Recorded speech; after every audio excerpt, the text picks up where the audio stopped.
In the 21st century, we are scared of racism.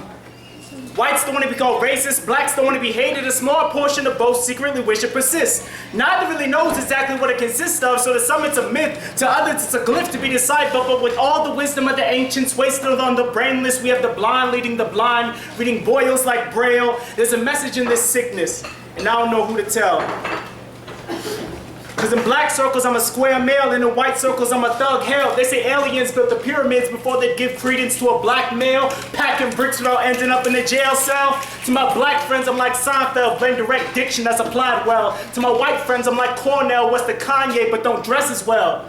So if I've got to be white on the inside, call me John Brown, just realize I've got a pitchfork and an arsenal, abolitionist, and I aim well with a blunderbuss. I never sold retail, but my lines sell like Nike soles. I ain't sell my soul for some shell toes. I'm marching on Harper's Ferry, barefoot and teeth bared. If I've got to be white, just know I write like Harper Lee with a loose leaf and an inkwell. I speak well, like Seneca or Cicero. Counter-revolutionaries fall under the power of my prose. If I'm too black, then let it be. I'm like a witch doctor with jeweled teeth. I'm like Ali mixed with Stokely. I'm like Frederick Douglass and Fannie Lou, like Sojourner Truth and Shabazz too. My skin is black as the cobblestone. This is my land, I ain't moving on. Reform 40 thieves before the devil sees and amass a million men before the odds of March. I'm like Farrakhan meets Noble Drew, like Huey Freeman and Newton too.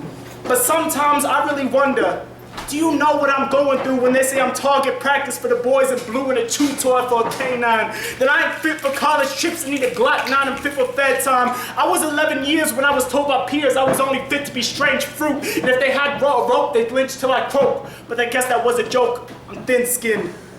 And I don't think I've ever seen a people more defeated than these black Jews straight out of Egypt. On their way to the promised land, I don't think progress is quick enough to match their demands. I guess history ain't as interesting as a hashtag or a Twitter tweet. We got all these internet activists. I'm still wondering when we're gonna have our own scholarships. I'm not saying Amistad didn't rob our people of opportunity, but can't one man tell me that we can't be a more peaceful people? There's no color for evil. If the FOI can sell bean pies and convert addicts into adamant preachers, then I think there's more we can do for the next generation of black leaders than sell dope and play slaves, then sell coke and let flags wave. We can blame Whitey till he stopped fighting, but I doubt that'll put us any higher. So heed my words like I was Elijah, like my chariot scorched heaven's horizon. We won't escape this until we part with these low standards of moral decay. I've seen more hammers in my people's hands than I've seen Pampers, and we're wondering why our kids are dying. We've got fakes reciting street fables, lullabies and lucid lies. They live behind the guise of pride, liars, lames postured under a lion's hide, Maine.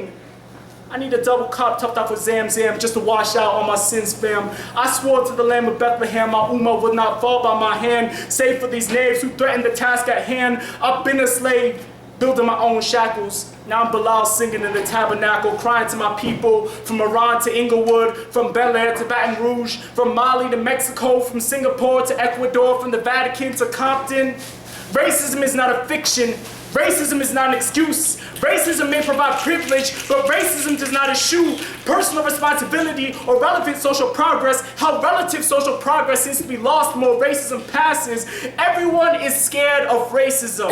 We fear what we don't understand, and when control is in high demand, you use whatever's at hand. Racism can be colorblind, but it's not color-bound. Simply be aware that some black stares hold more hate than the Klansmen getting to heaven and seeing Christ's halo rest on nappy hair, and some white gazes hold more love than most of our fathers showed to us. So racism is kind of complicated, kind of sophisticated for a sickness. But racism at the end of the day will be conquered only by spirits kindred, eyes open, hearts bared. We must learn to hear what we'd rather not and realize that we were chosen for this trial, for this time, and for the triumph down the line.